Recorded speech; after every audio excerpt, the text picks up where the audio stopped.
שמי בועז ארד, אני זכיתי לנהל את מרכז עין רנד בישראל שהוקם לאחרונה, והיום זה יום חגיגי היות ואנחנו פותחים את תחרות החיבורים הראשונה בישראל, ובעצם הראשונה מחוץ לארצות הברית, שמתקיימת בנושאים מספרים של עין רנד.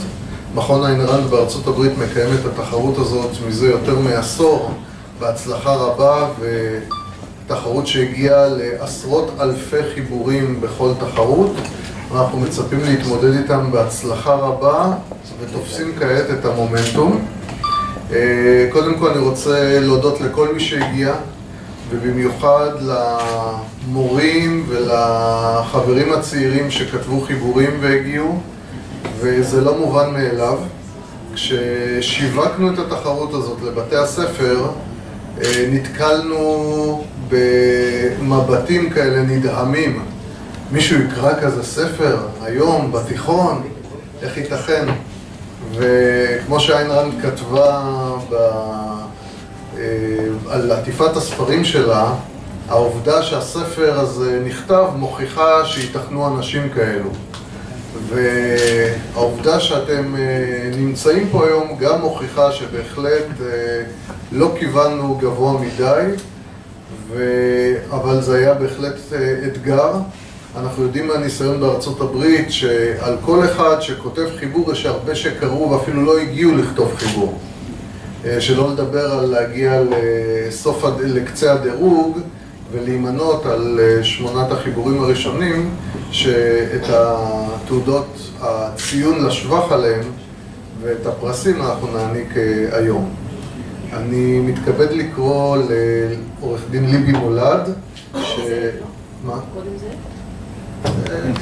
זכות קדימה. יש לנו תוכנית? מה כתוב? אוקיי.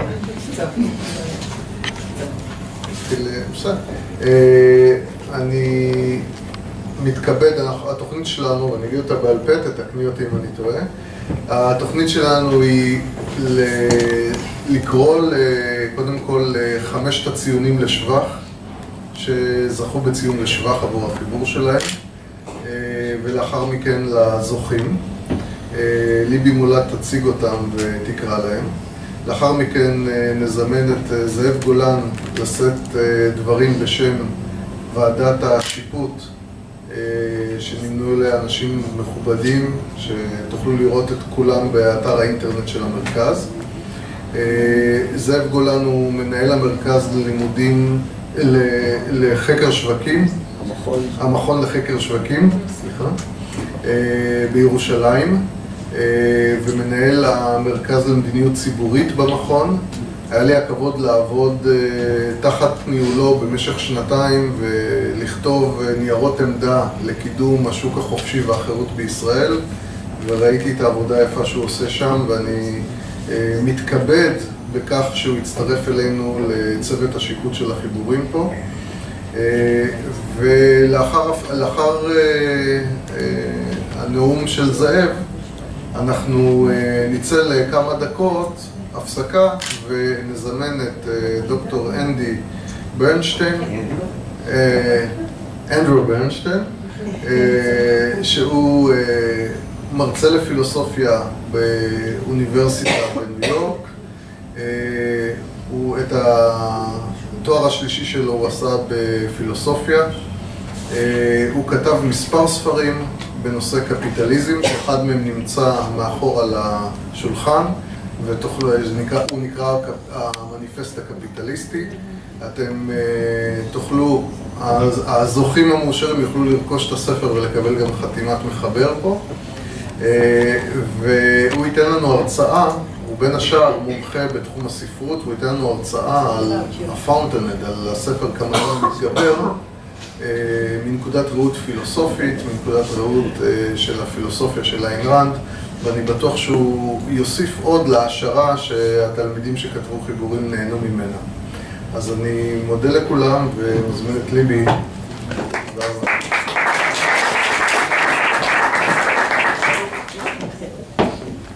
ערב טוב. מברכת אתכם שבאתם הערב.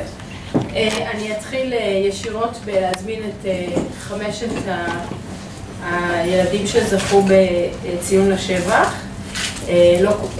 לא כולם נוכחים כאן, אבל אני אקריא את שמות כולם. אביעד אחרת,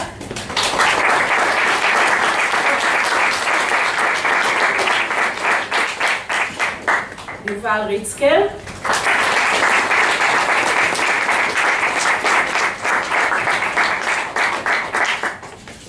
עומר שלף לא נמצא כאן היום, וגם קטיה לדעתי, קטיה גולובקוב, נכון? לא נמצאת כאן היום. אוקיי, ועדן הרשקוביץ.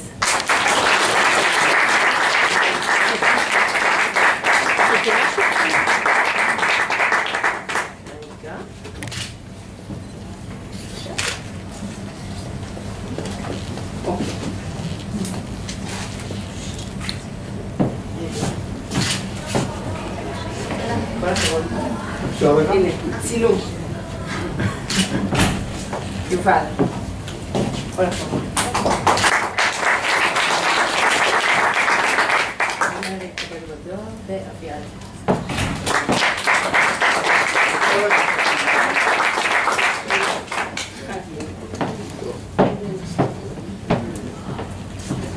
אוקיי. ולזוכים. יש לנו גם את הפרסים. כל אחד מהזוכים מקבל גם תשלום של $100, שזה הוקרה כספית קטנה למאמציו. יובל.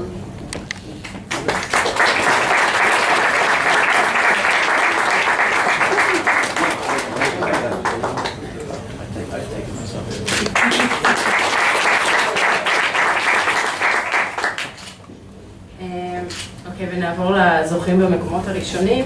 במקום השלישי זכתה שיר בר-לב.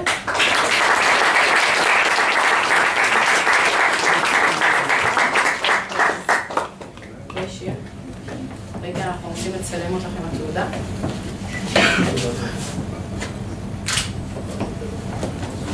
במקום השני זכתה דנה גרץ.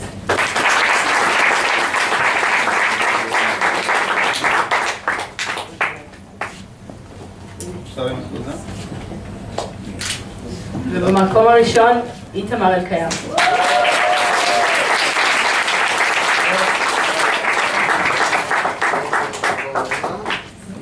הפעם אנחנו עוברים לסכומים קצת יותר רציניים, ל-$250 לשיר בר-לב,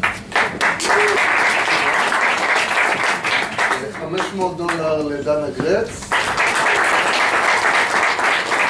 ויהיה לך מה לספר לחבר'ה איתמר, $1,000.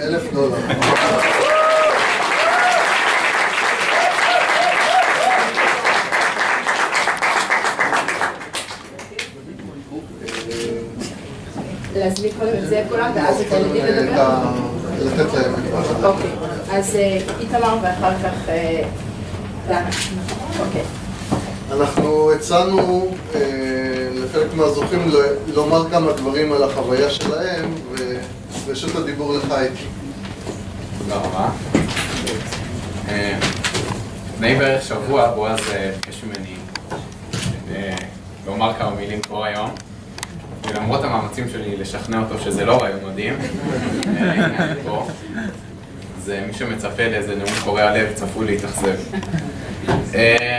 הפעם הראשונה שקראתי את הספר כמעיין המתגבר הייתה בקיץ שעבר. הייתי בטיול עם המשפחה בארצות הברית, ויצא שקראתי את הספר בדיוק כשהיינו בניו יורק.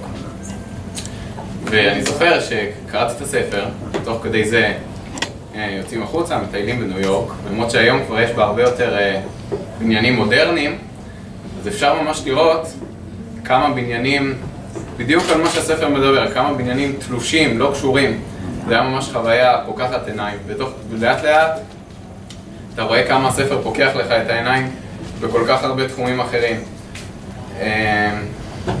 והספר כמעיין המתגבר בשבילי, אני רואה בו איזשהו פרדוקס, כי תוך כדי שיאן רד מטיפה למסרים שהם מאוד אני מאמין שלה, היא מטיפה גם לעצמאות מחשבתית וביקורת, אז אני השתכנעתי אישית יותר לקבל חשיבה עצמאית, אז אובייקטיביסט מושבע אני עדיין לא, אבל זהו. לתחרות הזאת אני לא נחשפתי לספר אני לא נחשפתי בגלל התחרות חיבורים. אני מאמין שזאת הייתה המטרה של התחרות.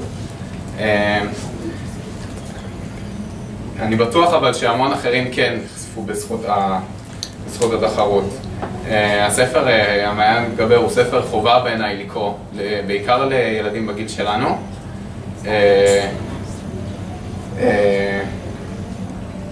סליחה, אני קצת מתרגש. טוב, נסיים בסיפור אישי, נסיים עם זה.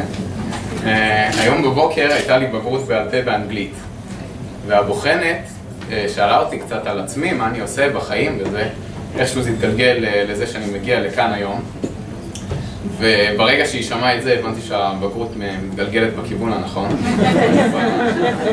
היא נורא שמחה לשמוע, אפילו אמרה שהיא אולי תגיע, למרות שאני לא רואה אותה, נכון?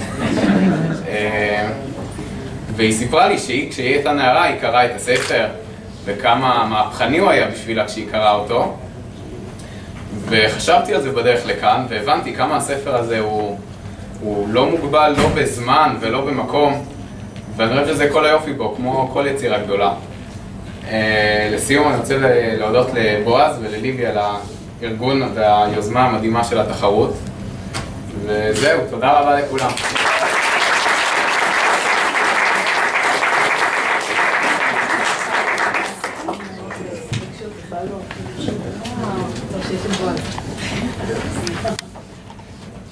טוב, קוראים לי דנה, אני בת 16 מקריית מוצקין. הנאום שלי יותר קצר משל בועז, ותוך כדי הקריאה של בועז הבנתי בועז, לא, איתמר, הבנתי שחסרים בו כמה דברים בסיסיים, אבל בעיקרון את כמעיין המתגבר אני קניתי ב1 בינואר, וסיימתי לקרוא אותו רק בסוף אותו חודש, שזה לא רגיל בשבילי כי אני קוראת בערך ספר ליום. וזה פשוט ספר מהסוג שלוקח זמן להקל. אני זוכרת שבהתחלה חשבתי שפשוט אין סיכוי שאני אצליח לגמור אותו עד שצריך להגיש את החיבור לתחרות, אבל מה שגם קרה, כי סיימתי לקרוא אותו ממש מאוחר והגשתי את החיבור ממש כזה על המועד הגשה, והיה לי קצת קשה בהתחלה עם התפיסת עולם של רן. היא פשוט הייתה מנוגדת לכל מה שאני קיבלתי בבית של השוויון וזכויות, וכל הקפיטליזם הזה היה כאילו לא הסתדר לי טוב בראש, אבל משהו בדרך חיים של הווארד רוק, איך שהיא מתארת את זה בספר, פשוט נשמע לי נכון. הרעיון שגורלו של אדם נמצא בידיים שלו, זה מה שממש תפס אותי, זה גרם לי להבין שהשינוי מתחיל בי וברצון שלי, והאחריות להצלחה ולכישלון הם רק שלי, גם בין אם אני רוצה ובין אם לא. ומרווה קולין, סופרת ומחנכת אמריקאית שתמכה בפילוסופיה של רנד, הייתה זו שאמרה שההצלחה לא באה אליך, אתה הולך אליה. ואפשר לקוות שנוכל כולנו להצליח בכוחות עצמנו.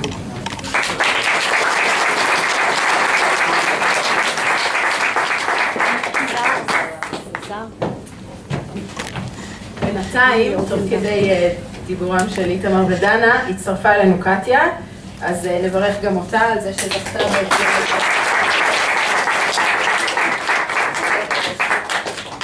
תמונה.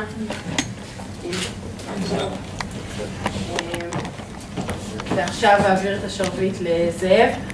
נשמח לשמוע. כן, כן.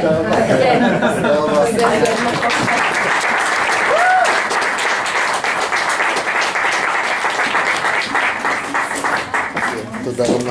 אני אדבר בעברית, מכיוון שאני רואה שאנחנו מנהלים בעברית. כן, אוקיי. לפני הרבה שנים, לפני אולי 30 שנה או משהו כזה, רייגן, תאצ'ר, שינו את העולם. שינו את המדינות שלהם, את הארצות שלהם, ושינו את כל העולם. בארץ שלנו, אולי הקדים בשנה, שנתיים בייגן, והוא גם שינה את המשק שלנו, הוא גם שינה את המדינה שלנו. ולכאורה שינו את זה חלק. אחרי כמה שנים, בשנות ה-90, קלינטון ובלר הביאו פרדיגמה חדשה ושינו שוב את המדינות שלהם, את המשקים שלהם ואת העולם. והפכו את העולם לסוציאל דמוקרטיה כזו, לעומת תאצ'ר ורייגן שהיו קפיטליסטים, ובייגן שגם הוא היה קפיטליסט. ולכאורה העולם הגיע לשנת 2000 כאשר כולם היו סוציאל דמוקרטים, וזה סוף הסיפור. אלא שביבי בשנת 2003 הפך את ישראל למדינה קפיטליסטית, בגדול.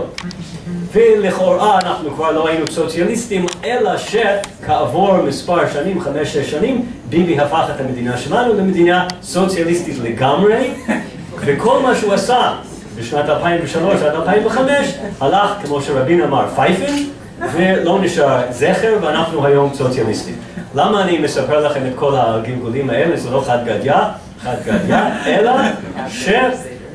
לעניות דעתי, הפרשנות שלי, שאין כאן ניצחון. אין כאן הכרעה סופית ולגמרי, אין כאן אפילו התקדמות. יש give and take, יש, אני יכול לדבר באנגלית אם רוצים. זה פשוט גלגל שמסתובב לו, ובעצם אין פה ניצחון, אלא יש פה מאבק. והמאבק הוא תמידי, והמאבק הוא בין חופש ודיכוי, freedom and oppression, בין היגיון ובין תחושה, בין מי שרוצה להיות שמח בחלקו, שמח, ומי שרוצה להיות אדם שמקנא בחבר שלו או בשכן שלו. בספר מרד הנפילים, איין רנד מתארת עולם שבו הרבה אנשים שובתים.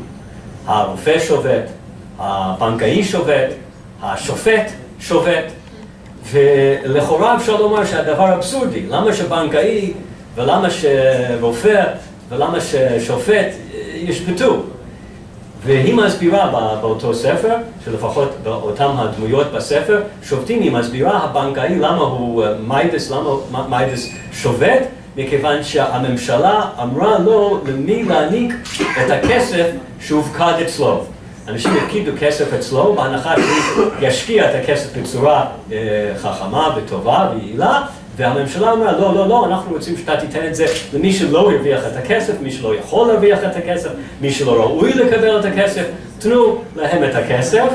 והרופא שבת מכיוון שהממשלה אמרה לו והחברה אמרה לו שהוא לא נמצא במקצוע הזה כדי להרוויח, אלא כדי לשרת את הציבור, והוא חייב לטפל באנשים שהם רוצים שיטפלו בו. ואנחנו יכולנו להגיד אז, לפני 50 שנה, מה פתאום? מה קורה כאן? ברצינות?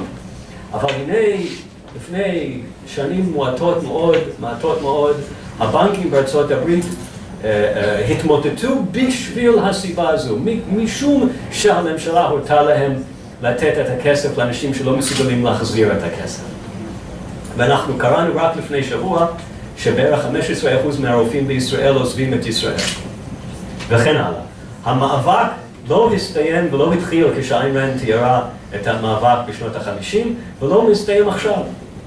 כשאני קראתי את איין רנד בעצמי, שזה היה לפני הרבה שנים כמובן, לראשונה, הביקורת העיקרית על הספרים שלה אז, יכול להיות שעדיין היום, היה שהיא מתארת עולם שחור ולבן.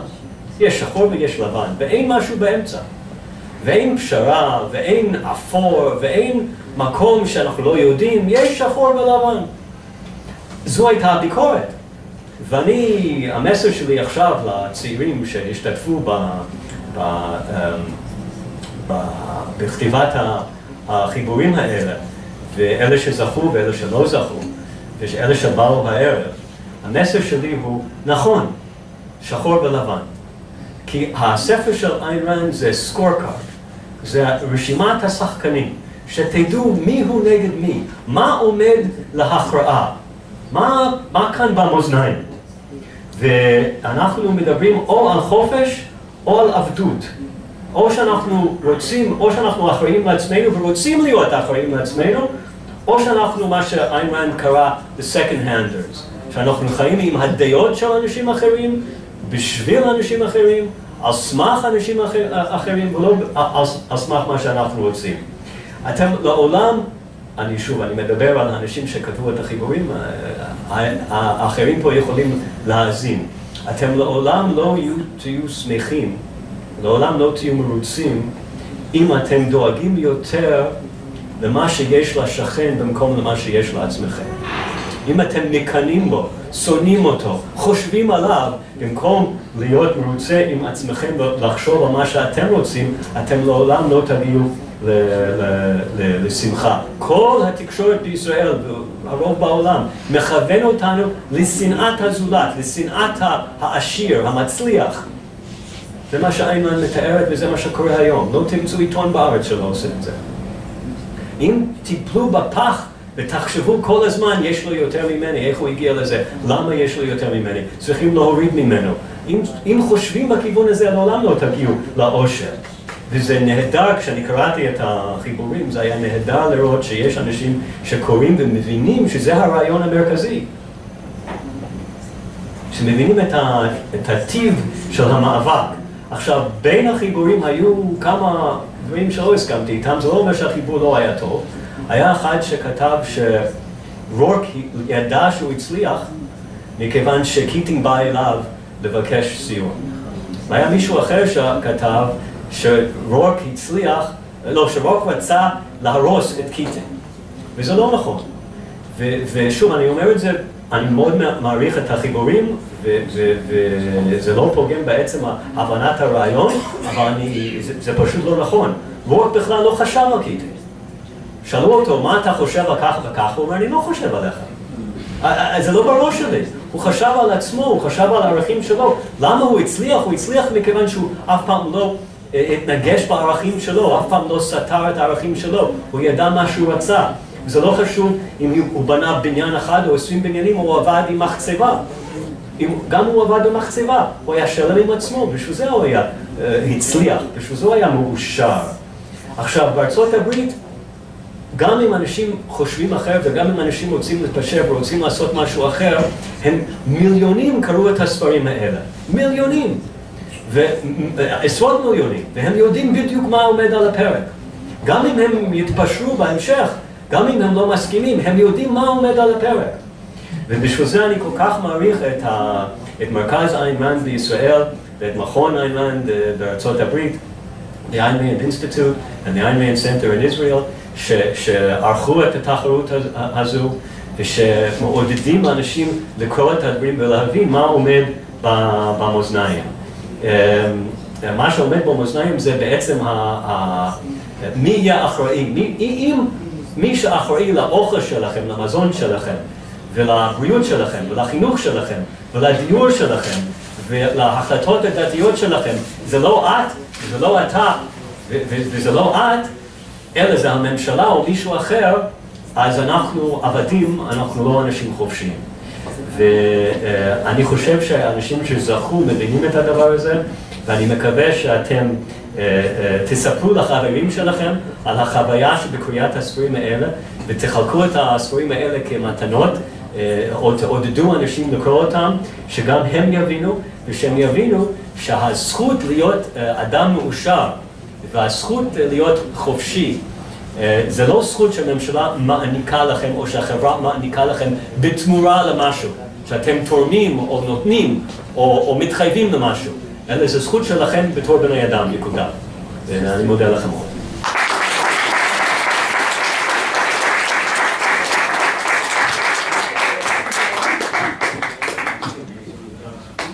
Okay, thank you, Zev.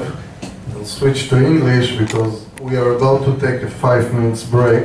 אנחנו נעשה הפסקה של 5 דקות, and then we'll invite Dr. Andrew Bernstein to speak about the Fountainhead, about the great book that was in the center of our meeting today.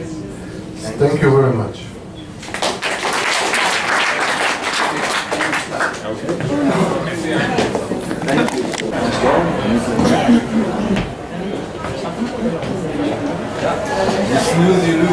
Okay, this is it's a great pleasure for me to introduce Dr. Andrew Bernstein.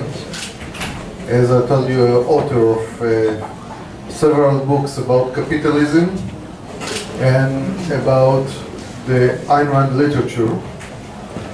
I requested Andy Bernstein to speak about the Fountainhead and to direct the speech first to the young students that wrote about the book, and also about a crucial issue within the book that he will elaborate about.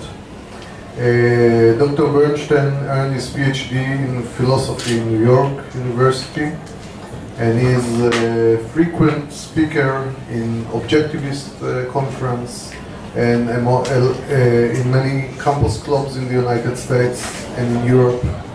And it's a great honor for us in Israel to host him in this visit. So please, Dr. Bernstein.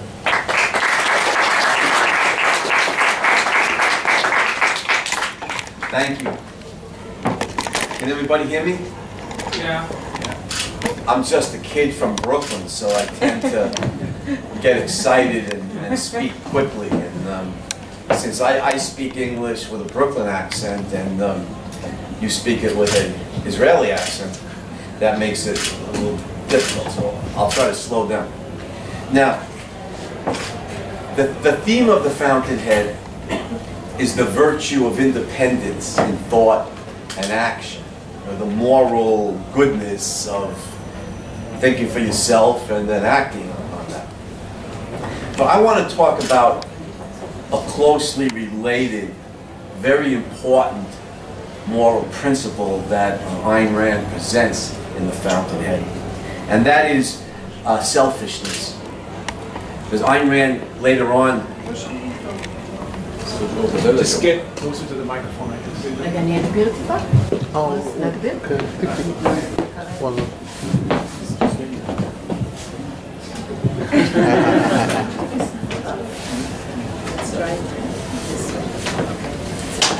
thank you, Libby. Can you hear me better now? Yes. That is a all right. Later on, Ayn Rand wrote a book on moral philosophy called The Virtue of Selfishness. Because how could selfishness be a virtue? Well, most people think selfishness means to step all over other people to get what you want. But that's not what Ayn Rand's talking about. By selfishness, she means something very different. And so and she shows this to us in the Fountainhead, and then later develops it. Thank you. Later develops it fully in Atlas Shrugged. So let's start with the scene at the end of part 1, the Manhattan Bank building, where Rourke is struggling to make a living. All of his hopes depend on the commission for the Manhattan Bank building. They keep him waiting a long time. They finally give him the commission, but they want to change his design.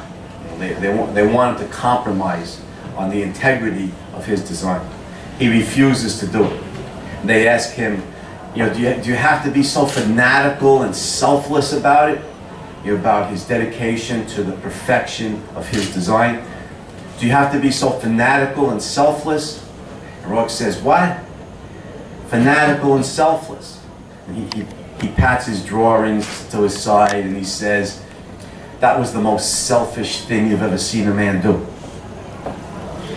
The most selfish thing you've ever seen a man do? Rourke just turned down a major commission in the heart of New York City that would bring him money, fame, clients. Turns all that down to stand by a moral principle, the integrity of his design, and he calls that the most selfish thing you've ever seen a man do. How's that selfish? Would an Ayn Rand forget to eat her Wheaties the morning she wrote that scene? How's that selfish?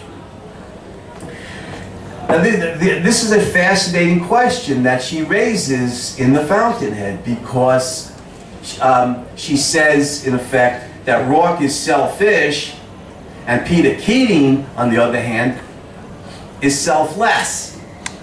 Well, how can that be? I mean, Rourke has artistic integrity in general. refuses to compromise his principles, and gives up fame and fortune, but he's selfish.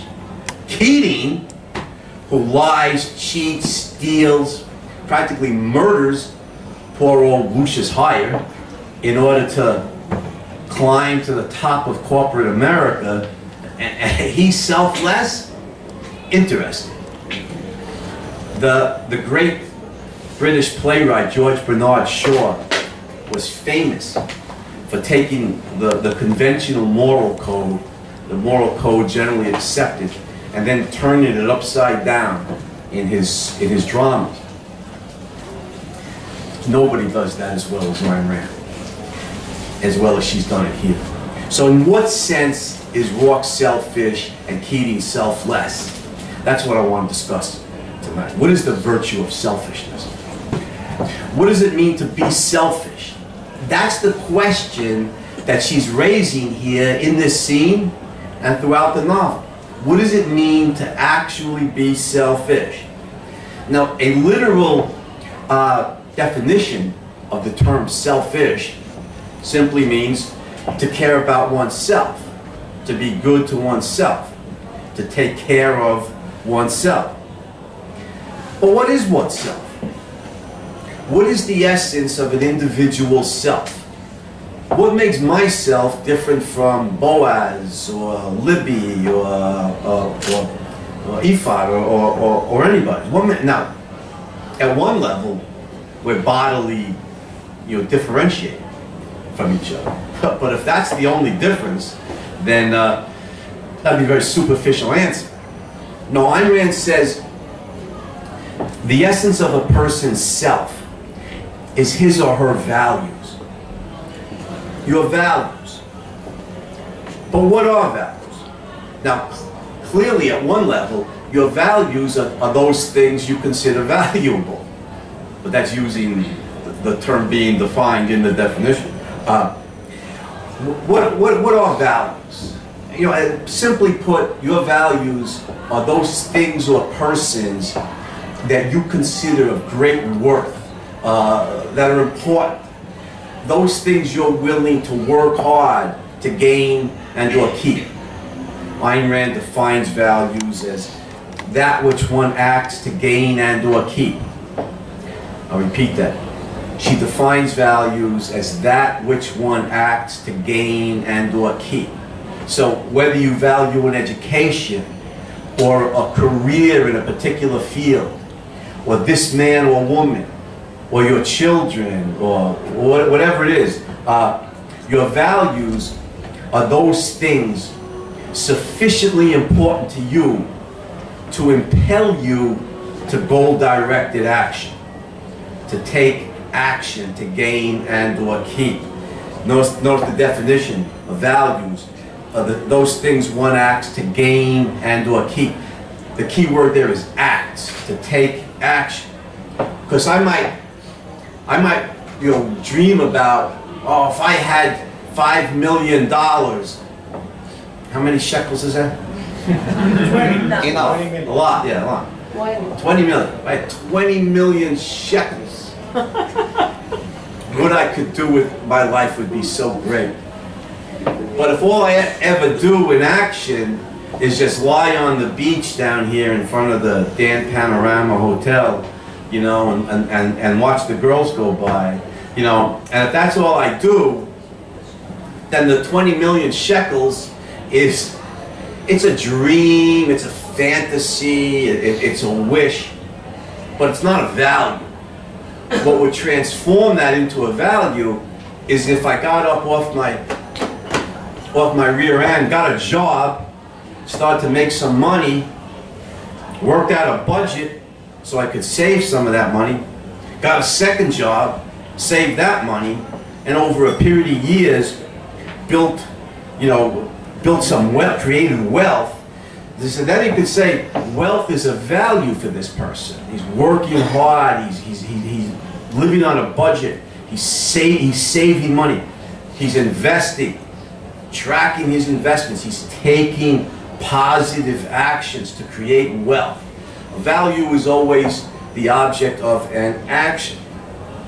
Now, To be selfish, then, to be good to the self, is to hold, pursue, and achieve life-promoting, life-enhancing, happiness-producing values.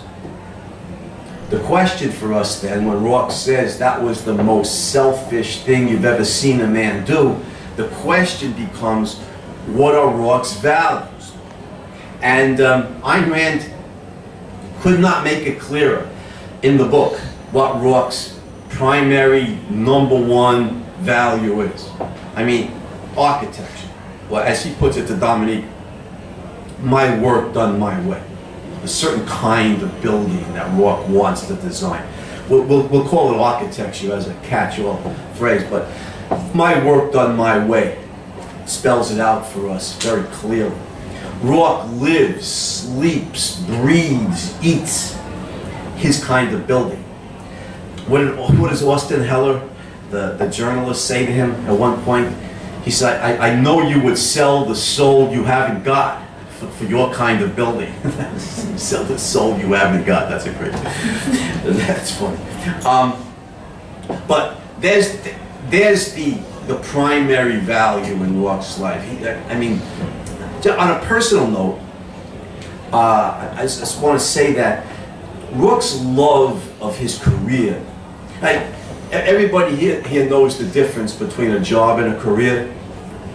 Right, a job is something you do to make money, but you don't necessarily love it.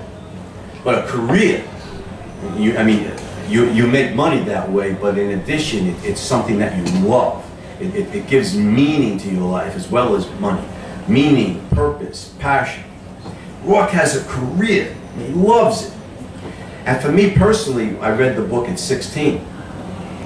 The good news is, the people I knew, my parents, my extended family, they were all working.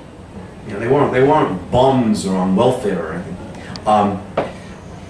The bad news is they had jobs. So, the alarm clock goes off in the morning, I gotta get up and go to work, and it's just drudgery. It was like boring. But reading The Fountainhead at 16, I realized you could love what you do. You could fill your life with values. And this is what Rourke does. He loves architecture, his career. He loves Cameron, Henry Cameron's like his father. He loves Dominique Franken, his future wife. He loves Gail Wyman, his nearest and dearest friend. He loves Steve Mallory, Mike Donegan, all these close friends he has. I mean, Rourke spends his whole life making love in one form or another. And this is the way life could be, and should be. You fill your life with values, with those things or persons that you personally love. So these are Rourke's values. Architecture, Cameron, Dominique, Winand, Austin Heller, Steve Mallory, all his closest friends. Now, what about money and recognition? Well, money is certainly a value to Rourke. Like any honest man, he knows he has to earn a living. He wants to get paid for his work. Money is certainly a value, but it's not nearly as high a value as the integrity of his design, which is a much greater value to him. Notice, for instance, with the Sanborn house, when he sees a flaw in it, he pays to rebuild it out of his own commission, and ends up paying more, to rebuild that part of the house to perfect his design than the commission he gets paid. He loses money on the deal, but the integrity of his design is more important. So, if we don't have anything to write, doesn't matter. We have.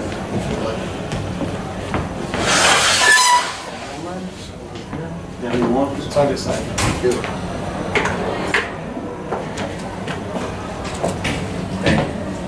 So we have the red one. Tommy.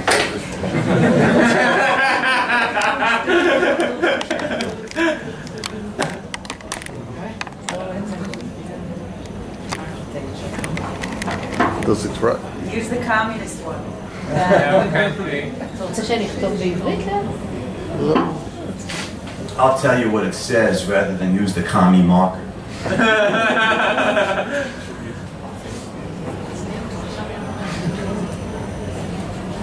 All right, so certainly, certainly Rourke's highest value is architecture, his career, his passion, his love, his religion, all rolled up into one. Dominique Franken, his future wife, Gail Wynand. I'm not sure there's even a term in the English language for the kind of relationship Rourke and Wynand have. Soulmates, maybe, brothers. They love each other. It's a non-romantic love, but it's still it's love. It's not just friendship. And Wynand, of course, the great tragic hero of the Fountain. But anyway, money would be down here somewhere, lower on the list, not off the list. He's got to earn a living, but it's low. Now, what about recognition, fame, acclaim, social approval or popularity? Notice in a way, Rourke does want recognition from some people. Henry Cameron, for example, cranky, irritable, you know, somewhat arrogant Henry Cameron, who in his entire life has probably never praised anybody but himself. Cameron looks over Rourke's shoulder and remember the way he rips apart Rourke's designs when Rourke interviews with him. If Cameron says to him quietly, "Good job, Howard," you think that might mean something to Rourke? Coming from Cameron, the man who in effect is his father, like Plato was to Socrates to Plato, Plato to Aristotle, Aristotle to Alexander, coming from Cameron, that's something that means an enormous amount to Rourke. Similarly, from Dominique Franken, the love of his life, who praises Rourke lavishly in her columns, in her peculiarly Dominiquean fashion, when she says things like, "I hope this building is destroyed in some future air raid." That's her praise, right? Now, most people think that Dominique hates Rourke or his buildings, but Rourke understands Dominique's not saying that Rourke's buildings aren't good enough for society. Dominique's saying society's not good enough for Rourke's buildings. She loves Rourke's buildings. Now, coming from Dominique, of course, again, from the woman he loves, this is something that, you know, means something important to Rourke personally. So, from the people Rourke loves, the people he respects, the people whose judgment, artistic judgment he respects, recognition is good. But even that is not the main reason he designs. The main reason he designs is that he loves designing, not to get praise from Cameron or Dominique. As for the rest of society, given what their standards are, what their values are, that so many people fail to understand the nature of his work, social acclaim means little or nothing. So again, recognition from certain people would still be on the list, but further down.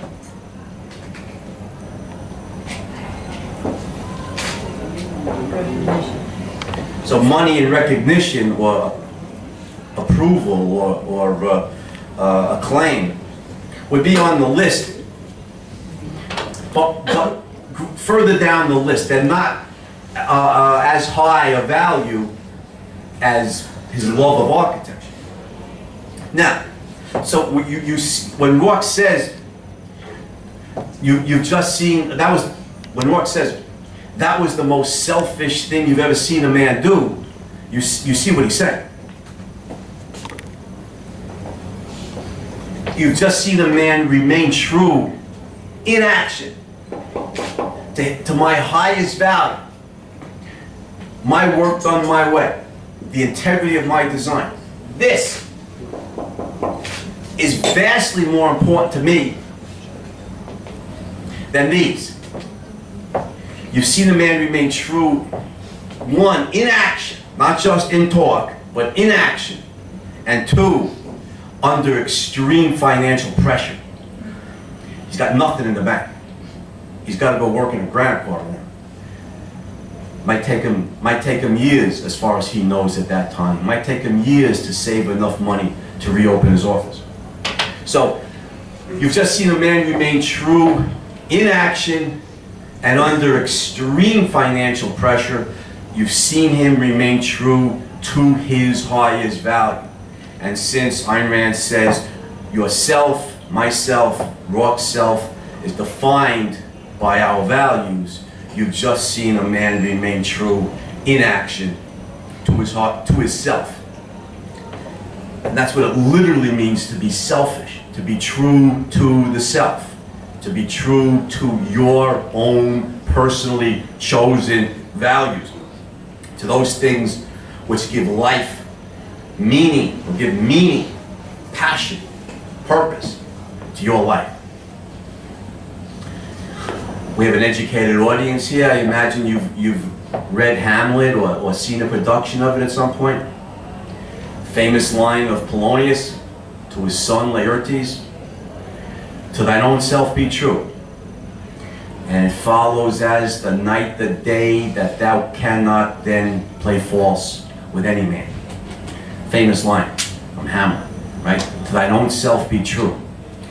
And I've always thought that what Ayn Rand has done in this scene is she's given us a textbook and an illustration of what that looks like in practice. To thine own self be true. That's exactly what Howard Rourke does here. He's true to his own self, and that's what it means to be selfish. Humanity hasn't learned this all-important lesson yet. Ayn Rand may teach it to us. Hopefully she does.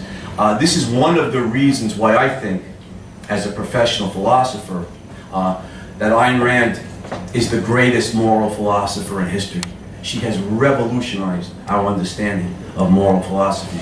And that lesson will take a long time for human beings to learn. This is what it means to be selfish. This and nothing else. Stepping over other people or victimizing them to get what you want, that's not what it means to be selfish. That's certainly not in your self-interest. If you victimize other people, guess what that makes for you? A lot of enemies. That's a hellish way to live. Much better to respect other people, expect them to respect you, and live your life in peace with other members of society, not in endless conflict. No. What's actually in your self-interest, what's actually selfish in a literal sense, is to hold rational values like Rourke does, architecture, life promoting, life enhancing, happiness producing, and then remain true to those values in action. Now, notice if Rourke had compromised, if he had agreed to go along with the board and let them change his design, this would have been a self-sacrifice. Ayn Rand defines self-sacrifice as surrendering a higher value for a lower value or a non-value. Notice one thing that Rand does that's so great is she gives us exact definitions for the terms she uses. A lot of these terms in philosophy have often been mushy and woozy and undefined. And Rand gives us a precise definition. What does it mean to self-sacrifice? To give up a higher value for a lesser value or a non-value. And if Rourke had given up the integrity of his design for money or recognition, money and or recognition, that's exactly what he would have done. That would have been a sacrifice all the money and recognition in the world does not mean anywhere near to him what the integrity of his design means. That would have been a sacrifice, contrary to what the world, or what society generally believed. Now, I've taught the Fountainhead as the main textbook in my ethics courses for 30 years now.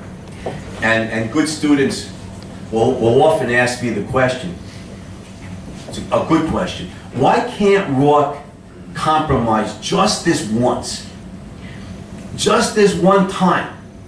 It give him money, give him fame, bring clients to him. Then he could be choosy, right? Then he could choose which buildings he wants, which clients he wants to work with. Why can't he compromise just this once? Now that's a good question. And notice the answer. Aside from the fact that they say the first betrayal of your soul is the hardest, and after that it becomes easier. Even aside from that, which I think is true.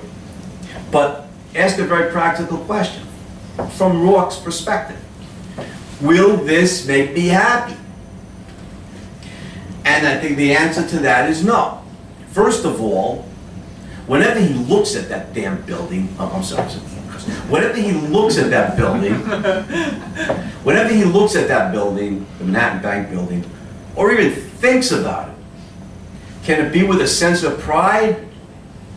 No. It's a sense of shame. It would be, oh my God, what did I let them do to my building? There's a sense of shame attached to that. Furthermore, it will bring him clients, without a doubt. What kind of clients? The kind who prefer this compromise building of Rourke's to the pure, ideal Rourke. Rourke knows, as an architect, this is his form of advertising. Every building he puts up is advertisement for him and will bring him a certain type of client. This building will bring him clients, the wrong kind of clients, not his kind of clients who want his kind of building. Rourke knows it might take him 10 years or more to live down this building. This is definitely not in Rourke's self-interest. He knows the only path for me with innovative, even revolutionary ideas in the field, the only path to commercial success is to stick to my principles, to stick to my guns, and every building I put up then is advertising for who and what I am. And notice in the story, and I think it would have been in real life, well, in real life it was for Ayn Rand, there's word of mouth. If you write The Fountainhead, a lot of people are going to hate it, or not read it, be intimidated by its 700 pages. But some people will read it, and understand it, and love it, and talk on the internet. Not 1943, but I mean today. And then the word of mouth gets around. And this book, don't forget, a dozen publishers turned it down. I think a dozen publishers turned down The Fountainhead. They considered it too intellectual. What does that say about us, the reading public? Can't handle it. Not enough violence. The book that was too intellectual to sell has sold 6 or 7 million copies now, and still selling over 100,000 copies a year. More than 60 years after, what it was, 2013. That's a 70th. This is the Fountainhead's. I just thought of it. This is the Fountainhead's 70th anniversary year. 70 years, still selling 100,000 copies. I'd like to sell 100,000 copies with a book I write now. Never mind a book that was published 70 years ago. So, here we've been discussing selfishness, what it means to be selfish. Notice another important point Ayn Rand showing us here in this scene and in this book. The moral is the practical. The moral is the practical. And the practical is the moral. Roth knows that it's by having integrity, by holding principles and being true to his principles, this is the path to commercial success. And that the path to commercial success lies in a principled, virtuous approach, being a man of principle, a man of integrity. The moral is the practical. A very important principle of Ayn Rand's ethics. Now, what about Keating? Poor little Petey. What about Peter Keating? Certainly, from the everyday standpoint, a conventional understanding, Keating is the one who's thought to be selfish. Like I said, he lies, cheats, steals, practically murders Lucius Heyer, Guy Franken's partner, in order to climb to the top of corporate America. You know, Franken's company, the most successful and prestigious architectural firm in the United States. Why does Rand consider himself less? And we know that her definition of selfish is to hold values, rational values, objective values, values that actually will promote a human life, and then remain true to them in action. Well, what's the story with Peter Keating? There's the good news and the bad news. The good news is Keating does have values. That's as far as the good news goes. The bad news, of course, is what he does about those values. Does Keating want to be an architect? No, he does not. He wants to be a painter, an artist. But he gives that up for architecture. Not because he thinks architecture is better suited for him and that he'll be happier. No, that's not the reason. His mother, they're not even Jewish, but he's got a Jewish mother. That's just a joke. But his mother wants, above all, Mrs. Keating wants respectability. She wants social acceptance. And from her standpoint, painters, you know, it's not respectable. They live a bohemian, you know, a bohemian lifestyle. They have, you know, they live they starve in garrets, you know, on the left bank of the Seine. They have naked women as models. They have, you know, torn sweatshirts and paint splattered jeans. This is not a respectable profession. But architecture, to Mrs. Keating, an architect, at least the successful ones, you know, in New York, you know, they'll have offices on Park Avenue, and they'll wear three-piece navy blue pinstripe Brooks Brothers suits, you know, and they'll draw their client base off the social register, and then they hobnob with the social elite, the upper classes who have the money to build. And so, you know, this is a respectable profession. And so Keating gives up what he wants out of life in order to satisfy his mother's expectations. And even worse, to satisfy his mother's expectations of society's expectations. So he gives up what he wants out of life to satisfy others. That's not good. Because notice, commercially he is successful. You know, he gets a great deal of acclaim. You know, for instance, as the designer of the Cosmos Slotnick building, the world's most beautiful building, which of course Roth designed. But Keating gets the acclaim. He's got a lot of money. Lucius Heyer, after Keating, well, before Keating killed him, had left all of his money to him in his will. He's rich. He's famous. He's popular. He's got the trophy wife, Dominique Franken. It's like being married to J-Lo, you know. And he's got everything society can give you, but having given up the career he loves for one that bores him, his whole working life is just drudgery. It has no meaning. It's empty. Now, we understand that long range, an individual generally seeks personal fulfillment in two areas, career and love. Keating's given up any hope of fulfillment in his career.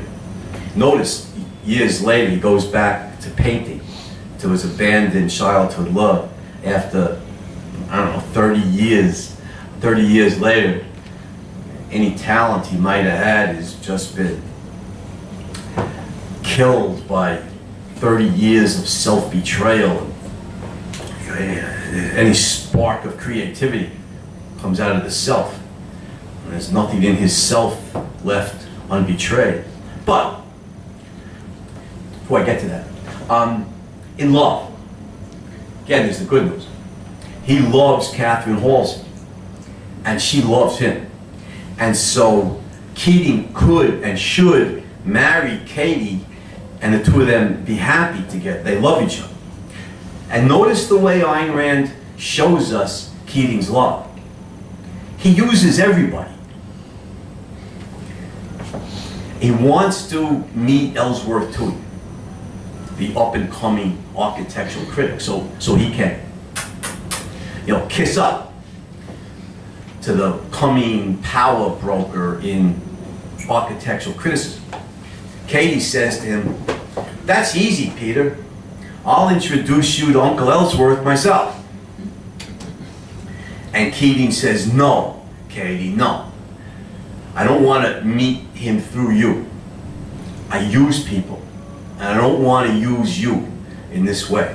And you see, he wants to keep his relationship with Catherine Halsey clean, pure, of all of these despicable manipulations that he imposes on other people.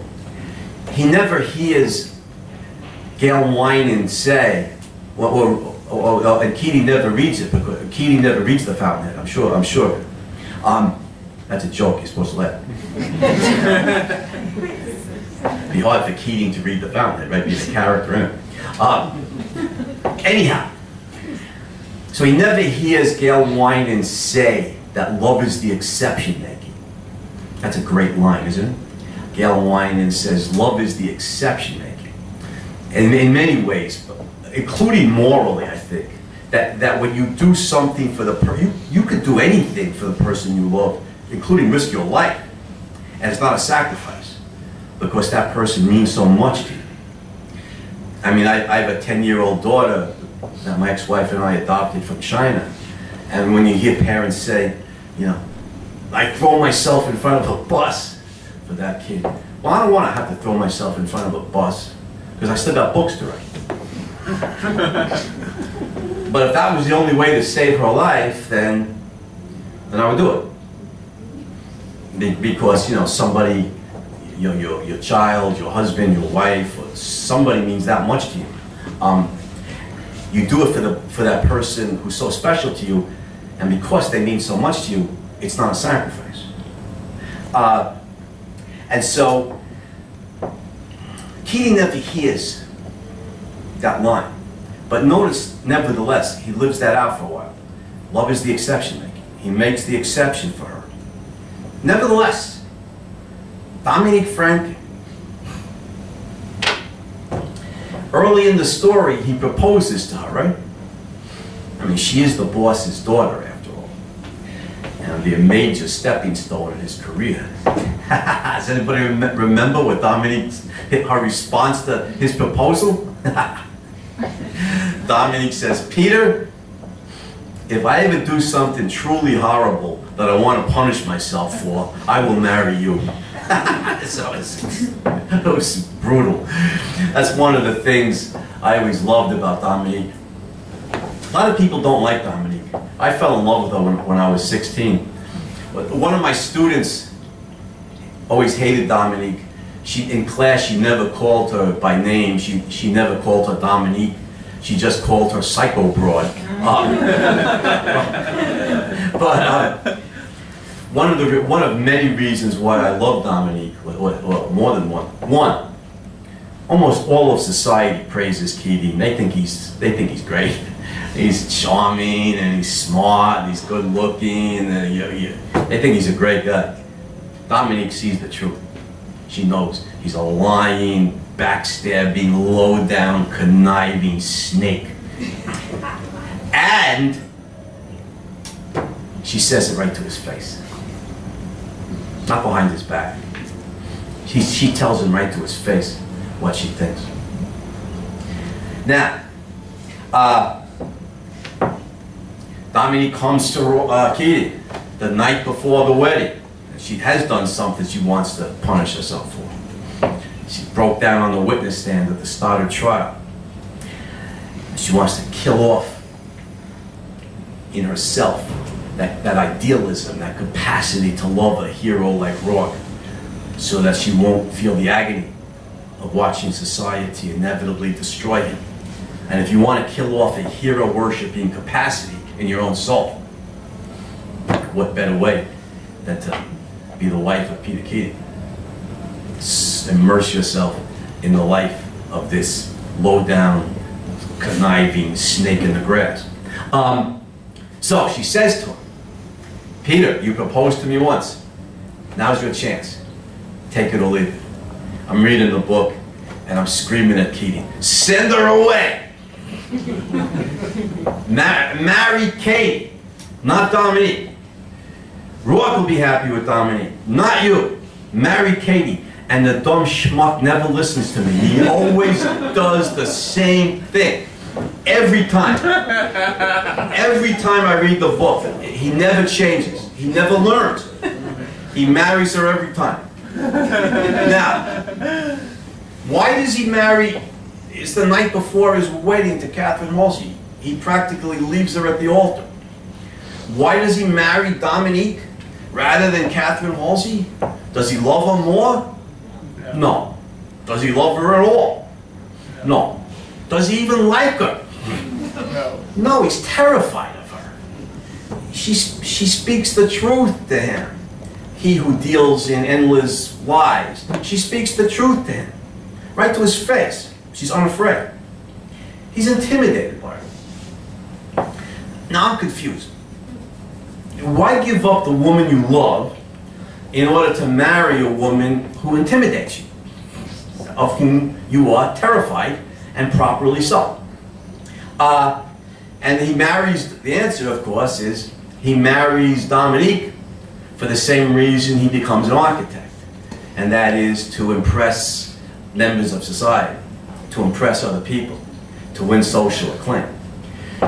Catherine is not beautiful. But it's more than that. She's clumsy. She lacks the social graces. There's a scene in Tui's apartment early in the book where she's cutting the cake clumsily, and Tui snaps at her. He says, "Catherine, do you have to wield that knife as if it were a meat axe or something like that?" She's klutzy. She lacks the social graces. There's always a hole in her glove, or a slip is showing, or something. She doesn't impress anybody. But Dominique Franklin, on the other hand, like I said, that's like being married to J-Lo, you know, or Catherine Zeta-Jones. It's not just, or Halle Berry. It's not just that Dominique's beautiful. She is. But she's elegant. She's stylish. She's graceful. There's never a hole in Dominique's glove. Her slip is never showing unless, as one of my students put it, she wants it to be.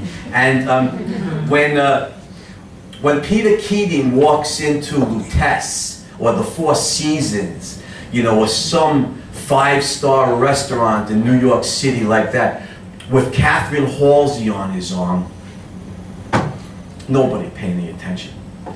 But when he walks in with Dominique Franklin on his arm, every head in the place is guaranteed to turn and go, ooh. And you got to understand, it's for those few seconds of ooh from the yokels or the masses. That's why Peter Keating sells his soul. And that's not a very good exchange. What does Thomas More say in A Man for All Seasons? The guy who betrayed him, who received the province of Wales. And Thomas More says, Wales? You couldn't have sold your soul for something better than Wales? You know, Peter Keating sells his soul for a few seconds of acclaim at social gatherings, and of course, when the party's over, he gets to go home with Dominique and live in a loveless marriage with a woman who knows the truth about him and says it to his face. His life is empty at this point. He's given up the career he wanted, painting, for a career he did not want, architecture. He's given up the woman he loved, Catherine Halsey, for a woman he doesn't even like, Dominique Franken, and who certainly doesn't like him or respect him. His life is bereft, empty of significant values. And he is an empty shell of a person by the end of the story, and the poor guy's not even 40. Now, the immoral is the impractical, and the impractical is the immoral. To give up your soul, to betray your values, to betray your principles, necessarily leads you to an empty life, regardless of the money you have, the fame you've gotten, the recognition and the popularity, all of that. Are they values? I think Ayn Rand's point is there's something that people go after in the absence of values. This is not what makes somebody happy. Betraying those things or persons that mean the most to you. Keating self-sacrifices. He gives up painting and Catherine Halsey in order to satisfy the expectations of others and to gain their approval, their recognition. Now, רוצים לשאול שאלה, אחרי שיסיים. אחרי ש... כמה דקות. We'll leave the question for... Yeah, I'm almost done. Yeah. If somebody has any questions, just write them down. You can even write them in Hebrew. Although you need to ask them in English. So I want to conclude with this question. What is the benefit of reading the Fountainhead? We see some of the depth here in how deep the story is in Ayn Rand's analysis of what it means to be selfish and what it means to be selfless. To be selfish is to be true to the self, to be true to one's own values, one's own personally chosen values, and to be selfless. And notice Keating is, at one level, Keating seems like, you know, that he's out for himself. Lying, cheating, stealing, get himself fame and money. But notice Rand's analysis at a deeper level, why she says he's selfless. And that is, she means that literally. By the end of the story, he is literally without self. If self is your values, and I can add, I think, at a deeper level, your own judgment, your own thinking, your own mind that shows these values. In giving up your values, you've given up your judgment.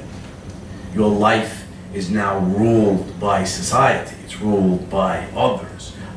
Keating is, in giving up his values, he's literally given up his self. And so Keating is literally selfless.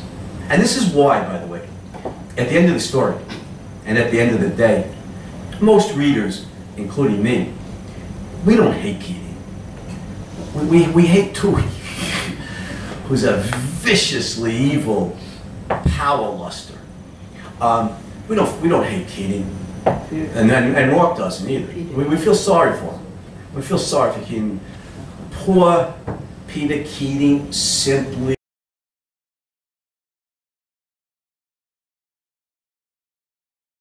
wanted people to like him. That's all he wanted. He wanted people to like him, and he didn't have enough backbone to stand up for who he was, regardless of whether other people liked him or not. He simply lacked a backbone. He wasn't like Tui, who was trying to destroy the lives of others. He simply wanted approval.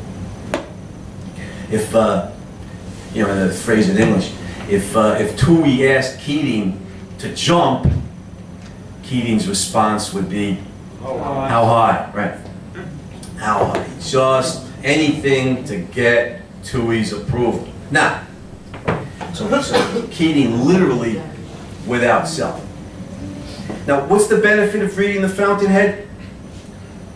Why should we urge everybody we know to read this book?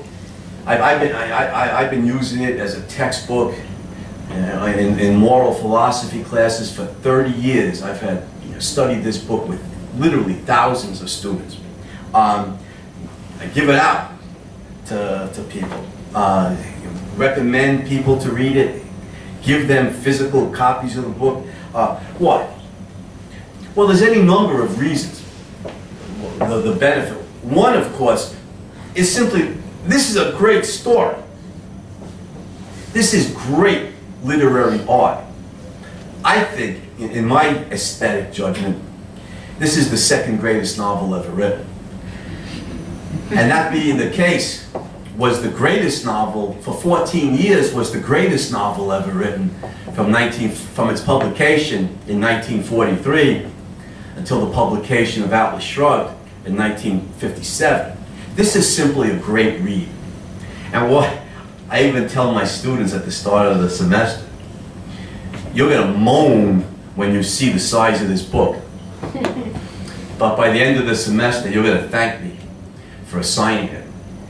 Well, some people never thank me for that, but many do. Many do, because they come to realize quickly what a great story this is. And great literary art should be treasured. And this is it. 2, the noble spectacle of a principled man triumphing over great antagonism. The noble spectacle of a principled man triumphing over great antagonism.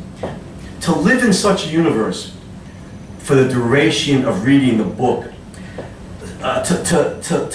to be in the universe of such heroic triumph, this is an end in itself. It does not have to be justified by anything else. Just to live this experience. To live the story, live in the universe of Howard Roark, and to see him, this man of great principle, triumph, not only triumph over every type of antagonist, but triumph because he's a man of great moral principle. This is an end in itself. But also, if that weren't enough, the inspirational value that this provides. How many of us in this room and in this world have been inspired to face all the problems of life that anybody has by the sight of Howard Roark? I know I have. I'm gonna write on this one day that The Fountainhead is the most inspirational book that's ever been written. Tony Robbins can only wish he'd written this book. This is the most inspirational story ever written, and there are literally tens of thousands, hundreds of thousands. Ultimately, there'll be millions of people whose lives, like mine, have been changed by reading this book, who found the courage inside to pursue their values in the face of powerful social opposition. They found the courage and the inspiration to do so from reading this book. And last, its theme, the virtue of independence in thought and in action. Notice, if a person struggles, a person struggles to be an individual, to find his or her own values, as distinct from the values of their family, their religion, their society, their culture. If one's own personal happiness depends on being true to specific things or persons that you love, despite opposition from important other people, then the fountainhead shows you the rightness, the justice, the goodness, the moral virtue in being true to yourself. It gives you the moral strength to stand up to other people who might oppose your values. I was discussing before, you know, my mother's opposition, my own life, to the woman I wanted to marry and who I did marry. And you know, maybe many of you heard from your parents when you were teenagers or whatever, your parents might have said to you when they disapproved of something you did, "You are selfish." Did you ever hear that from mom or dad? That was my mom's favorite criticism. "You are selfish." And after I read The Fountainhead at 16, she said to me, "You are selfish." I said, "Thank you." And for some reason, she didn't like that response. But I'm assuming what you want to do in contrast to what your family or other people want you to do is something good. I mean, you're not being a drug dealer or something, you know. But like Rock, pursuing architecture or whatever. If you remember, what I think was Robin Williams' best movie, Dead Poets Society. Did you guys ever see Dead Poets Society? There was if not, make it a Netflix weekend. But there was one character. I won't tell you how it turns out. I don't want to spoil it for you. But there's one character in the story who wants to be an actor, and his parents insist he's going to go to medical school and be an MD. And he's caught in this terrible conflict between what he wants out of life and the demands of his parents, they're a poor family, and they've worked so hard to make the money to send him to this prep school so that he can get into Harvard and then Harvard Medical School. And he's caught in this struggle between his own values and what his own happiness depends on and what will satisfy his family. I won't tell you how it turns out. I don't want to spoil it for you. But it's that same struggle for independence, that same struggle to be an individual that so many of us go through, whether it's with our families or with society in general, or with organized religion, or whatever it is. Then I think the greatest benefit for any of us for reading The Fountainhead is it shows us, like I said, the moral rightness, the justice, the goodness of an individual being true to his or her own values, and consequently to his or her own happiness, and the reasonable and just expectation that if you love me, then you should approve of this because this is right for me, and I will be happy.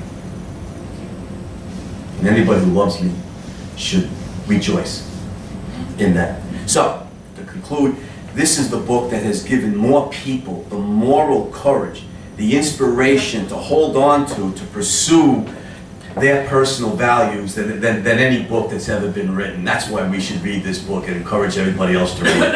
Thank you.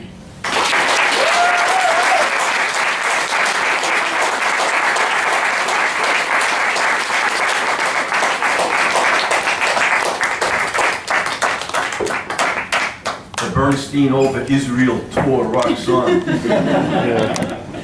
Questions?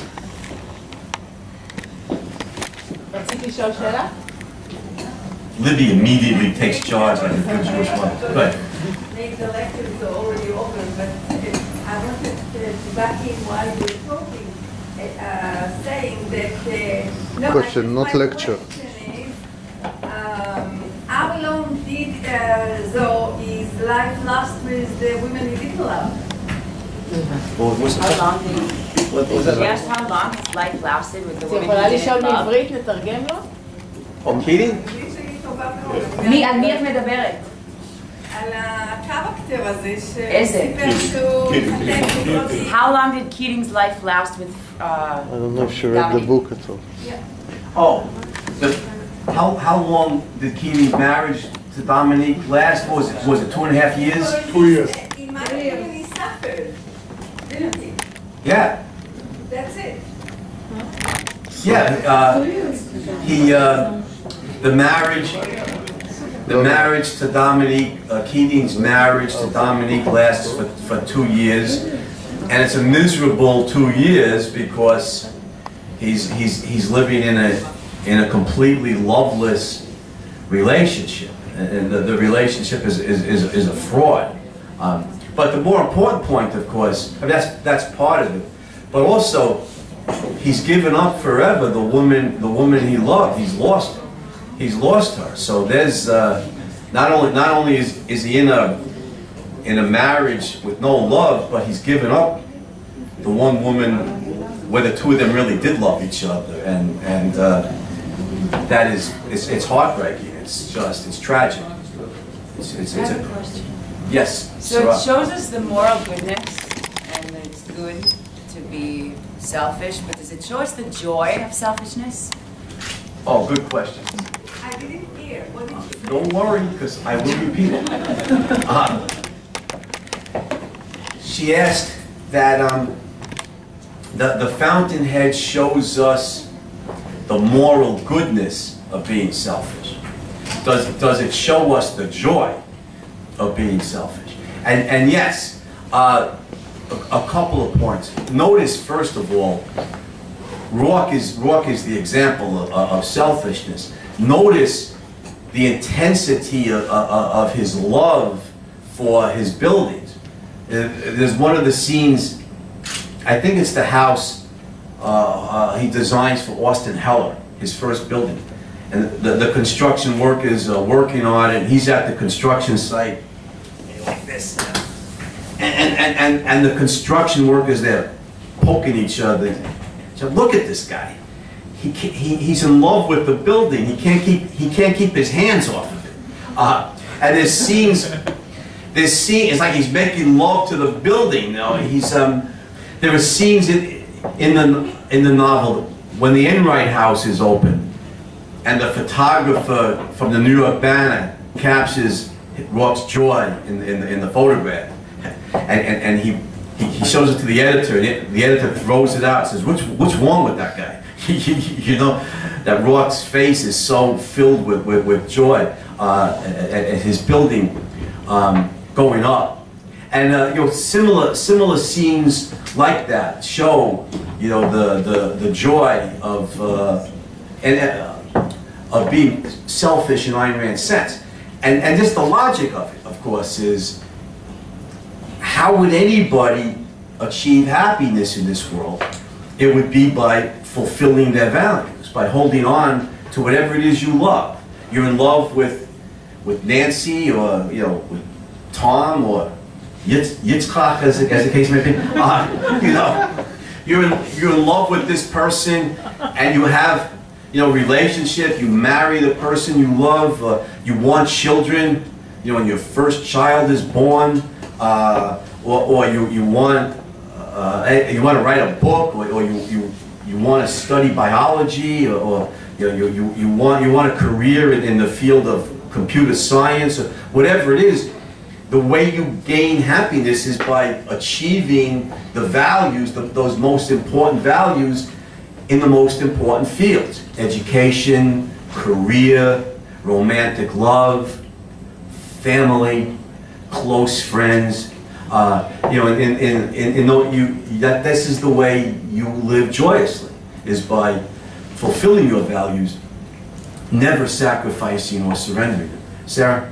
Yeah, It also seems like the Fountainhead, from my reading, from your description of it, is a critique on society, that the majority of the society doesn't have this. It just ends up being very surface ridden and everybody's kind of paying attention to everybody else. My question to you is double-sided. Number one, is this a book just for heroes, or is it for all of society? And on the second case, why is society like that? What has caused people to not be able to identify their values and then to be willing to pursue it? This kid is deep, you could tell. It's a good question. Several parts to the question. First, she points out this is the Fountainhead is a critique of society, you know, and that the fact that so many members of society are like Peter Keating, right? And to back up what she said, I taught business ethics for many years at a college in the New York area. My students were adults, you know, mostly women. It was a women's school, most of whom, you know, they were adults, had jobs in corporate America. We read the Fountainhead as the main text. Every semester, some of these women would come running into class crying out, "My boss is Peter Keating," you know? And Ayn Rand created a very recognizable type. So the first question then is this book just for the heroes, for the Howard Roarks? Or is it a social critique of society? And also, what is it? Why are there so many Peter Keating types? Why is there so many members of society like that? Now that's a good question. I've known a lot of people read the Fountainhead and come away with a negative assessment of it because, you know, they took it in a pessimistic way, that it's mostly a social critique, that it's a critique of society. However true it might be, it's depressing. And that's not the focus of the book. And if anybody, I don't mean the question, but if anybody noticed, the book is about Howard Roark. It's not about Peter Keating. And so Ayn Rand's showing us, you know, the question Sarah raised about heroes. But there may now, in our society, in the modern world, 20th, 21st centuries, there may be only a few Howard Roark types. But I think Ayn Rand's showing us this is the human potential. Not that we're all necessarily going to be geniuses, although we all could be much more knowledgeable than we are if we devoted ourselves to developing our minds more than watching, you know, sitcoms on TV. But actually, I shouldn't say that. People work hard for a living. They're entitled to any entertainment they like. But nevertheless, if we devote ourselves to developing our minds, actualizing our potential in Aristotle's terminology, we could certainly be much more intelligent, much more knowledgeable than we are. So the human potential is much greater than most people realize, and it's open to our choice, at least if we live in a free society. I think the book is dedicated to the hero in man, to the heroic spirit, to those who understand a human being's proper moral stature, what human life could be like, what it should be like, if we dedicate ourselves to being the best we can be. And by the way, there's a secondary character in the story who's nevertheless important, and that is Mike Donegan, Roark's buddy, the construction worker. Because Mike Donegan is not a genius like Roark is, but his integrity, his strength of character is as strong as Roark. In Atlas Shrugged, this is the character of Eddie Wilders. And Ayn Rand showing us in both her great novels the moral best of every man. This is not just about the giants. The giants are those who combine great talent with strength of character. But every man may not have the genius of Howard Roark or the heroes of Atlas Shrugged, but every man can have the moral strength of those heroes, have the moral character, and then the inner pride in themselves as a good person, and the happiness that goes with experiencing yourself day to day in here as a good person. We could be Eddie Willers in Atlas Shrugged. We could be Mike Donegan. So that's the importance of those characters in her novels, showing us the moral best of every man, what every man or woman could be, regardless of how much talent they have. But the last part of Sarah's question was the deeper part. Why does contemporary society have many Peter Keatings? And I know the answer to that. It's easy. There's levels of answer, but I'll give you the deepest level. Ultimately, Ayn Rand wrote a book, non-fiction book called Philosophy, Who Needs It? And her answer is everybody. We all need philosophy.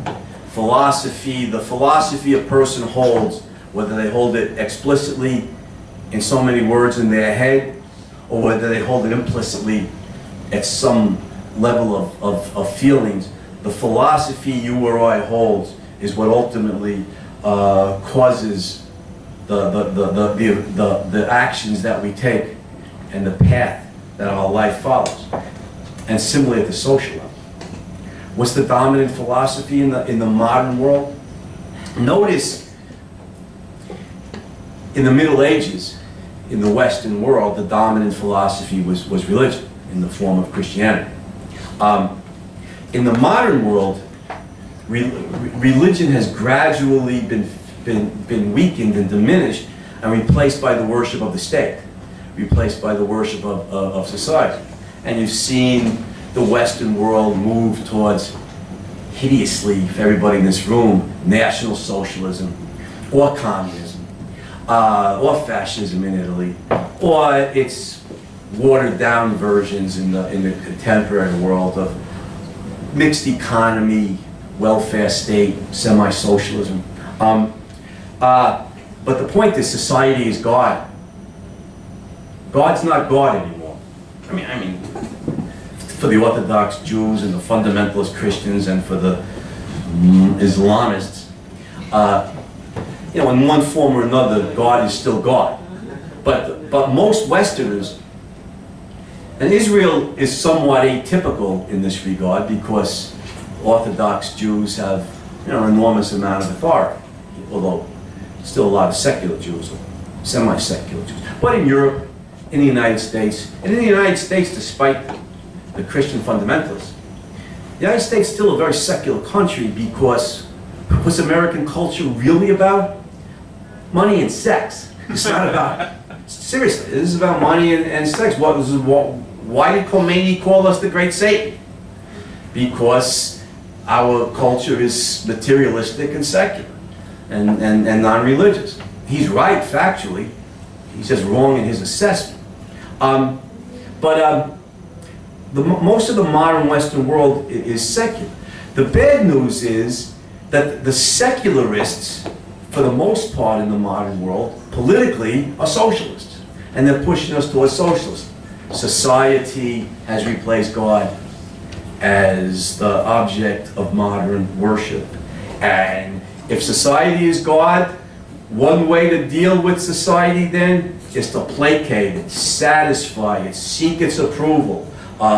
You want society's approval then becomes of enormous value. And so look at some of the characters in The Fountainhead. Tui wants to rule society. If society is all-powerful, then ruling it would get you the power that you want. Keating abases himself in front of society and seeks to win its approval. And this is why there are many Peter Keatings in the world. If society is enthroned, then one way to deal with society is to kiss up to it, It's got so much power. Make sure this powerful organism likes you and approves of you. And that's the deeper philosophic answer to your question. And then there's he's the conformist. So much conformity in the modern world because society is viewed as enormously powerful. And so you conform to it so that it approves of you. And notice the nonconformists, Lois Cook and many of Tui's proteges. Their attitude towards the all-powerful society is to spit in its face, to fight, define themselves by telling society to go, I won't keep going. Hold on a second. Notice Rourke doesn't hold those modernist premises, which philosophically come from Kant, Hegel, and Marx, from German philosophy, from Kant, Hegel, and Marx, that society is all-powerful, that we grow up in a society holds its basic premises, its basic ideas by which it understands the world. We grow up in a society, we're immersed in its teachings, its principles, its education. It forms us, our intellect, our character. We see the world through basically a social prism. Knowledge is socially constructed, as modern philosophers put it. This is Kant and Hegel. Politically, of course, that includes Marx. Kant, Hegel, and Marx. German philosophy, what I think of as the unholy triumvirate. Notice that Rourke stands outside that philosophical tradition. If you know the history of Western philosophy, Rourke is Greek, not German. He's Aristotelian, not Kantian, as is Ayn Rand. And his idea is that truth doesn't come from society. Truth comes from the independent mind studying nature. Notice the way other architects are in the library studying what architects of the past have done. Rourke studying the site. Rourke studying the materials. Plastic, steel, glass. He's dealing with facts. He's dealing with nature.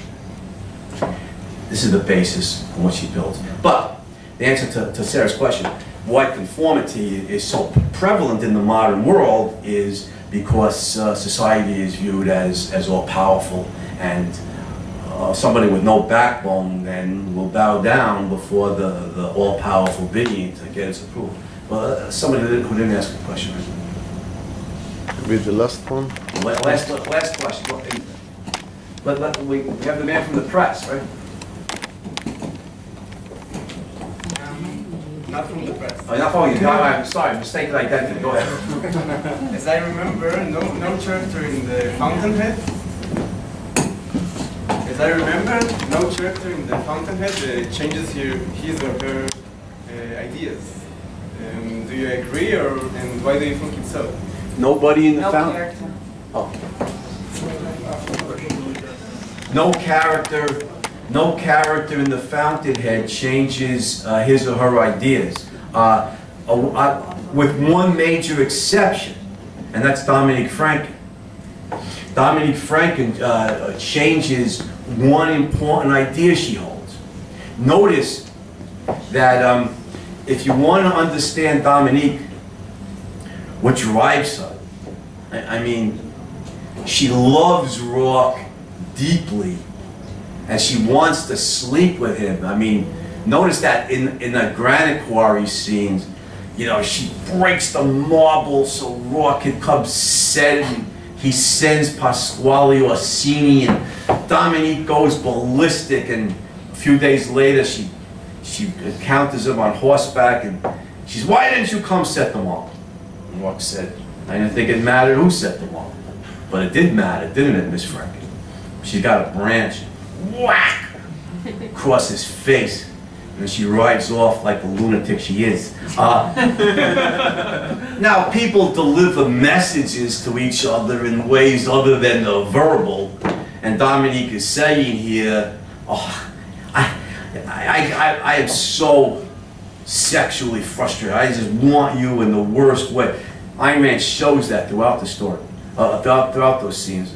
Right before Rourke comes into her bedroom, she thinks she'll try to sleep. She puts the perfume on her forehead because the cool liquid feels cool against her skin. she can't sleep. You get the idea. So she's so in love with Rourke. She wants to make love to him in the worst way, and he finally comes to her. She finally has him where she wants him, in his bedroom, in her bedroom, and she not only resists, she tries to smash his skull with a lamp.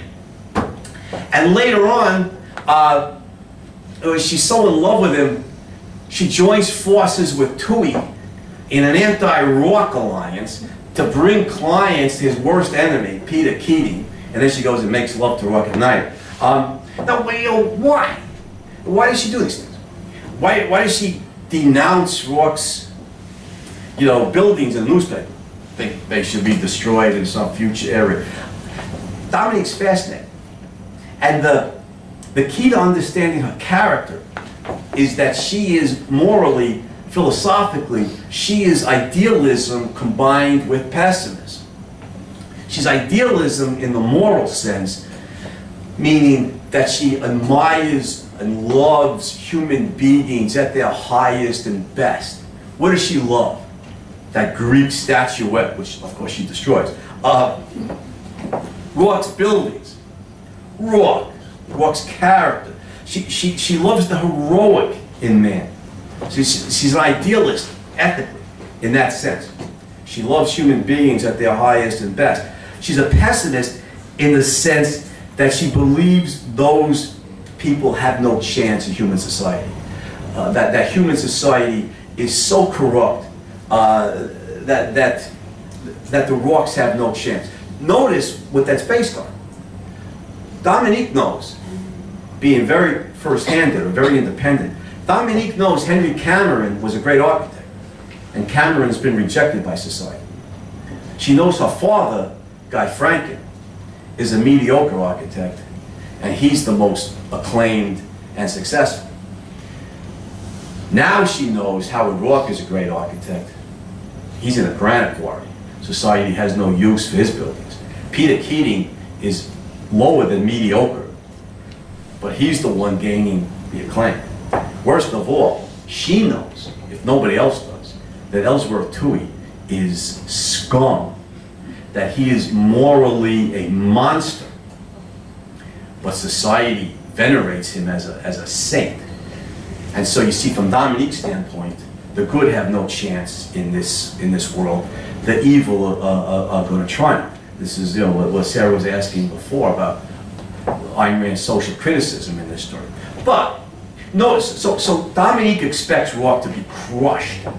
She expects him to be destroyed by society because of his virtues, because of his intellectual genius, and because of his strength of character.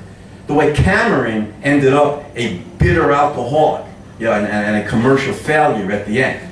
That's what she expects to happen to Rourke. And that's why she doesn't want to be involved with him. She's attracted only to the heroic. And here's Rourke, who she thinks to herself, at one scene, has the face of a god, strength made, moral strength made personified. But a god, in her view, is going to be destroyed by society.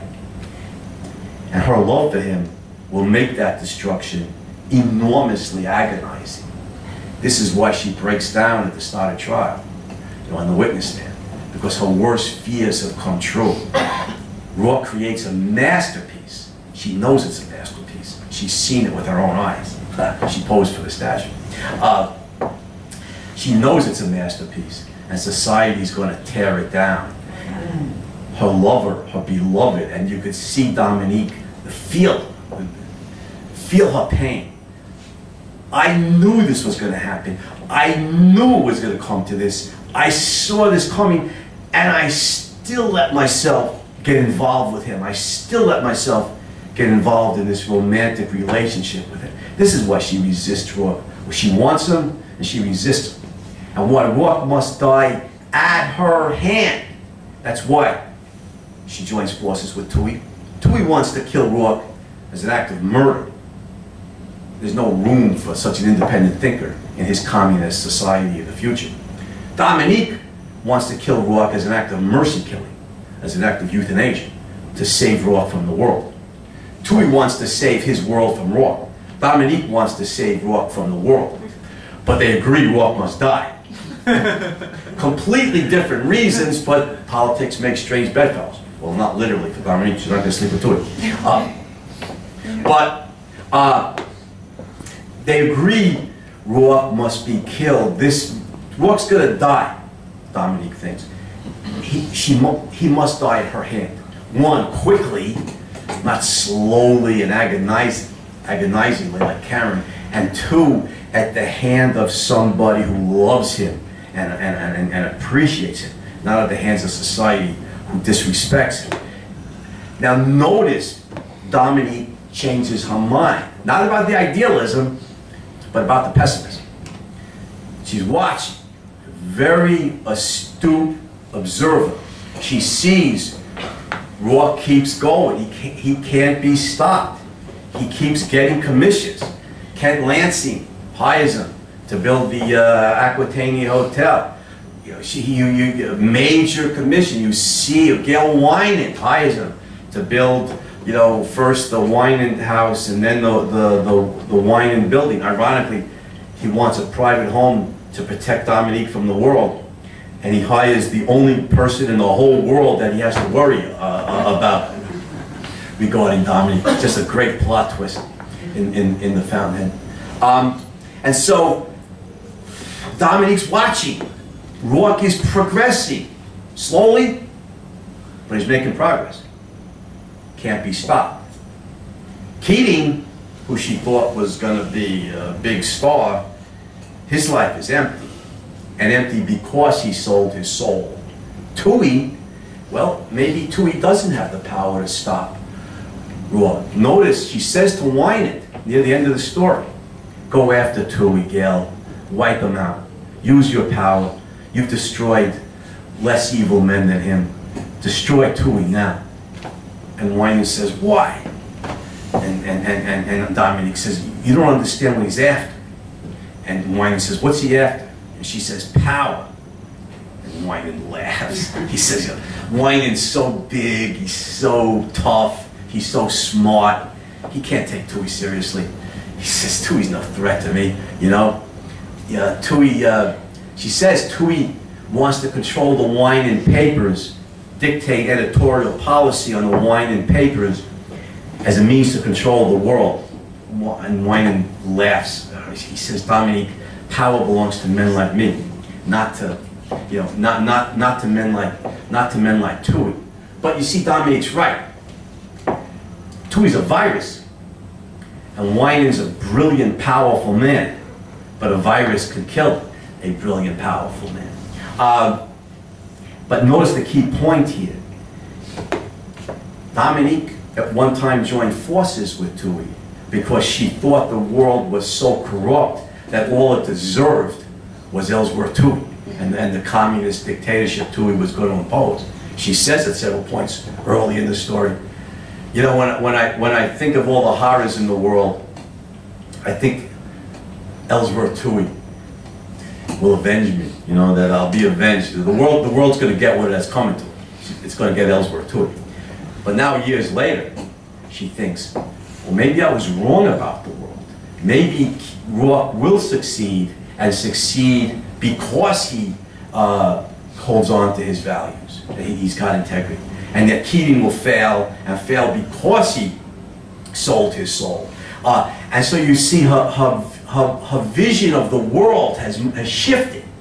She's now thinking, maybe the world's not as bad as I thought it was. Maybe the world doesn't deserve Ellsworth Tui. Maybe I should try to convince Gail Winan to wipe Tui out while there's still time. And you see Dominique's view on the world shift, and the reasons why her ideas on this change. Because Rourke is moving ahead. He's making progress despite everything that Tui can do to stop him. And so there are the Kent Lansings in the world. There are the Roger Enrights in the world. There are the Austin Hellers and the Gail Winans and the people who recognize Rourke's value, his genius, and stand up for him. There are those people. The world is a better place than Dominique originally thought. This is why she changes her mind, and this being an Ayn Rand novel, it's not enough to change your mind.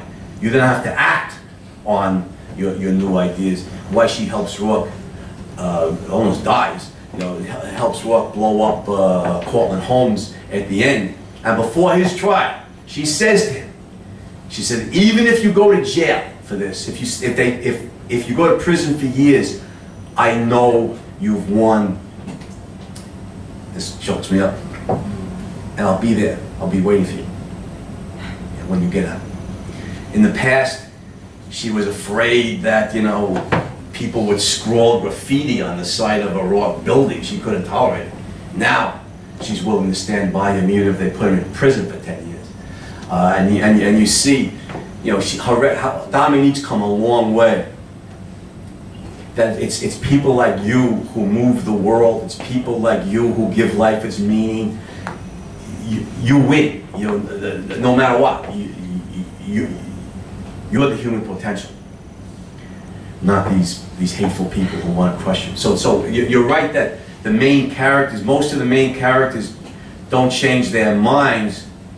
Dominique's a major exception on this. So okay. Well, we're out of time. So thanks for coming.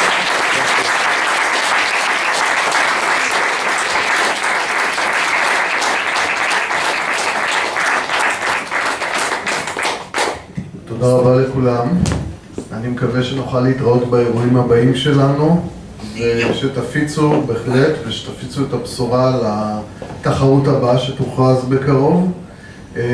כל מי שנמצא פה וחברים מוזמנים להירשם באתר האינטרנט של מרכז איין ראנד בישראל, aynrand.org.il, ואנחנו נשמח ליידע אתכם גם על התחרויות הבאות וגם על האירועים הבאים. אז תודה רבה וערב טוב לכולם. Oh, we sell books, right?